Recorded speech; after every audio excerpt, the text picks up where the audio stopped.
प्रिय छात्र, मैं हूं आपका जगदीश सर। आज हम छठी क्लास के हिंदी विषय पर अध्ययन करेंगे, पाठ स्वर और उनकी मात्राएं। आज हम औ की मात्रा सीखेंगे। प और औ की मात्रा मिलकर पौ होता है और दा मिलकर पौधा। पौधा कन्नड़ का मतलब क्या है? सस्य अथवा गिಡ ಅಂತ ಕರಿತೀವಿ। ल को औ की मात्रा मिलकर लव होता है और की मिलकर लौकी। लौकी कन्नड़ का मतलब क्या है? सोरेकाई। अ को औ की मात्रा मिलकर औ होता है और जा और र मिलकर औजार। औजार ಕನ್ನಡ ಬಡಿಗ ಅಥವಾ ಕಮ್ಮಾರರ ಮಾಡಿದಂಥ ಸಾಮಗ್ರಿಗಳು, ಉಪಕರಣಗಳು, ಈ ಕೊಡ್ಲೆ ಆಗಲಿ ಅಥವಾ ಗರಗಸ ಆಗಲಿ, ಆಮೇಲೆ ಹತೋಡಿ ಆಗಲಿ ಅಥವಾ ಸುತ್ತಿಗೆ ಅಥವಾ ಏನಂತ ಕರಿತೀವಿ, ಅದಕ್ಕೆ ಸುತ್ತಿಗೆ ಅಂತ ಕರಿತೀವಿ। ಆಮೇಲೆ ಹಲವಾರು ವಸ್ತುಗಳನ್ನು ಈ ಕಂಬಾರರು ಅಥವಾ ಬಡಿಗರು ಮಾಡಿದಂಥ ವಸ್ತುಗಳಿಗೆ औजार ಅಂತ ಕರೀತಾರೆ। प को औ की मात्रा मिलकर पौ होता है और वा और रा मिलकर पौवारा। पौवारा का मतलब क्या है? ಕಾರಂಜಿ। ನೀವೆಲ್ಲಾದರೂ ಈ ಗಾರ್ಡನ್ಗಳಲ್ಲಿ ಕಾರಂಜಿಗಳನ್ನು ನಾವು ಈ ರೀತಿ ಗಾರ್ಡನ್ಗಳನ್ನು ನಾವು ನೋಡಬಹುದು। ಗಾರ್ಡನ್ಗಳಲ್ಲಿ ಕಾರಂಜಿಯನ್ನು ನಾವು ನೋಡಬಹುದು। न को औ की मात्रा मिलकर नौ होता है और नौ का मतलब है कन्नड़ में ಒಂಬತ್ತು।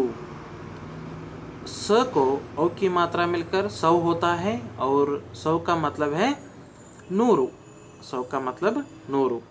स को औ की मात्रा मिलकर 100 होता है और दा मिलकर सौदा। सौदा कन्नड़ का मतलब है ಒಪ್ಪಂದ। ಸೌದ ಅಂದರೆ ಏನಪ್ಪ ಅಂದ್ರೆ ಒಪ್ಪಂದ, करारू ಅಂತ ಕರಿತೀವಿ। म को औ की मात्रा मिलकर मऊ होता है और सी मिलकर मौसी। मौसी कन्नड़ में क्या है? चिक्कम्मा। कन्नड़ में ಚಿಕ್ಕಮ್ಮ ಅಂತ ಕರಿತೀವಿ, ಕಾಕು ಅಂತ ಕರಿತೀವಿ। ಭಾಳ ಅದರ ಉತ್ತರ ಕರ್ನಾಟಕದೊಳಗೆ ನಾವು ಹೇಳ್ತೀವಿ ಕಾಕು ಅಂತ ಕರಿತೀವಿ। न को औ की मात्रा मिलकर नौ होता है और का मिलकर नौका। नौका कन्नड़ में ದೋಣಿ ಅಥವಾ ನೌಕೆ ಅಂತ ಕರಿತೀವಿ। क को औ की मात्रा मिलकर कौ होता है और न मिलकर कौन। कौन का मतलब कन्नड़ में यारू। क को औ की मात्रा मिलकर कौ होता है और आ मिलकर कौवा। कौवा का कन्नड़ का मतलब क्या है? कागे। च को औ की मात्रा मिलकर चौ होता है और ता चौथा। कन्नड़ में नाल्कनेय। कन्नड़ में क्या है? नाल्कनेय ಅಂತ ಕರಿತೀವಿ। अ को औ की मात्रा मिलकर औ होता है और ला और द मिलकर औलाद। औलाद कन्नड़ में मग अथवा संतान ಏನಂತ ಕರಿತೀವಿ? ಮಗ ಅಥವಾ ಸಂತಾನ। अ को औ की मात्रा मिलकर औ होता है और र और त मिलकर औरत। औरत कन्नड़ का मतलब है महिले। म को औ की मात्रा मिलकर मऊ होता है और स और म मिलकर मौसम। कन्नड़ में क्या? हवामान। औ और श और द मिलकर औषध। औषध कन्नड़ में औषधि होता है। ಕನ್ನಡದೊಳಗೂ ಔಷಧ ಆಗ್ತದೆ। ग को औ की मात्रा मिलकर गौ होता है और त और म मिलकर गौतम। गौतम ये नाम पद है, गौतमी होता है।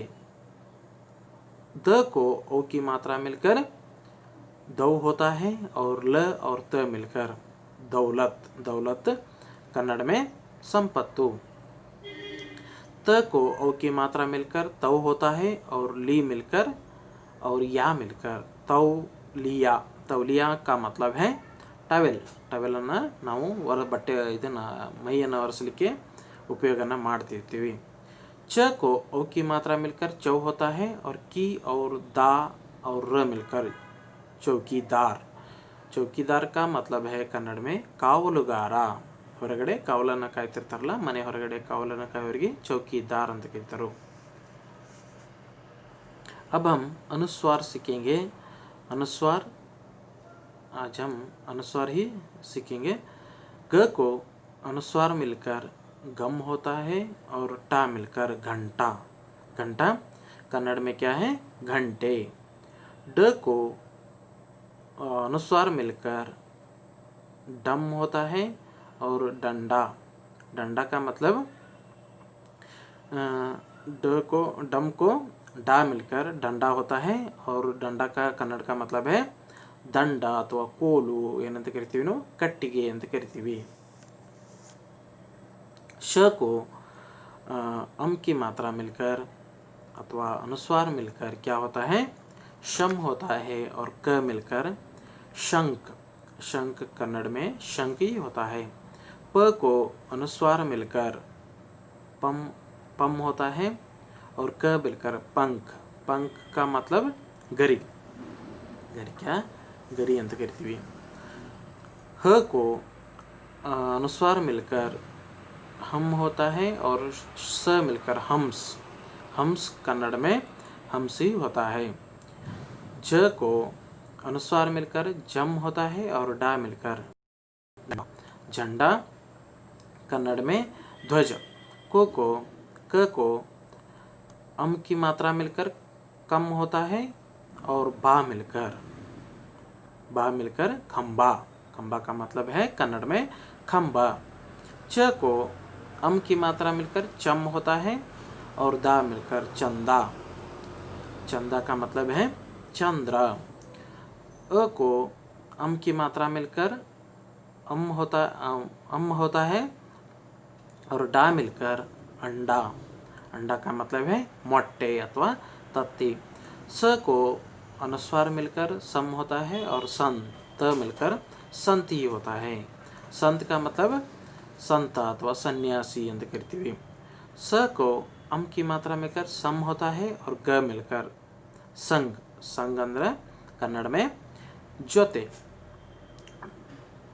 ठ को अम की मात्रा मिलकर ठम होता है और ड मिलकर ठंड।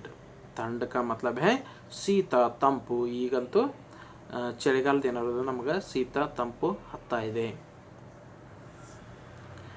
अम को अनुस्वार मिलकर अम होता है और गु मिलकर और र मिलकर अंगूर। अंगूर का मतलब है द्राक्षी। अम और दा और र मिलकर अंदर। अंदर का मतलब है वड़गे। ब को अम की मात्रा मिलकर बम होता है और द और र मिलकर बंदर। बंदर का मतलब है मंगा अथवा कोती। स को अनुस्वार मिलकर सम होता है और उ की मात्रा मिलकर सु होता है सुंदर। द और र मिलकर सुंदर ही होता है। सुंदर सुंदर ही होता है ಅಂದರೆ ಏನಾಗಿತ್ತು ಅಂದ್ರೆ ಸುಂದರ ಅರ್ಥ ಸುಂದರ ಆಗ್ತಾ ಇದೆ। अम और त और र मिलकर अंतर। अंतर का मतलब है व्यत्यास अथवा अंतर। म को अनुस्वार मिलकर मम होता है और दी और र मिलकर मंदिर। मंदिर का मतलब है देवालय। च को अम की मात्रा मिलकर चम होता है और प और क मिलकर चंपक। चंपक ही होता है। म को अम मिलकर चम होता है और ज और न मिलकर मंजन। मंजन का मतलब ದಂತ ಮಂಜನ್। ಹಲ್ಲು ತಿಕ್ಕಲಿಕ್ಕೆ ಚೂರ್ಣನ ಉಪಯೋಗ ಮಾಡ್ತಾರೆ, ದಂತ ಮಂಜನ ಅಂತ ಉಪಯೋಗ ಮಾಡ್ತಾರೆ। ಚೂರ್ಣ हलपुड़ी अथवा स्थान तिक्कुके। आज हम औ और अम की मात्रा सीखे हैं, अनुस्वार सीखे हैं। आगे हम कल हम आगे वीडियो में अब चंद्र बिंदु देखेंगे। धन्यवाद।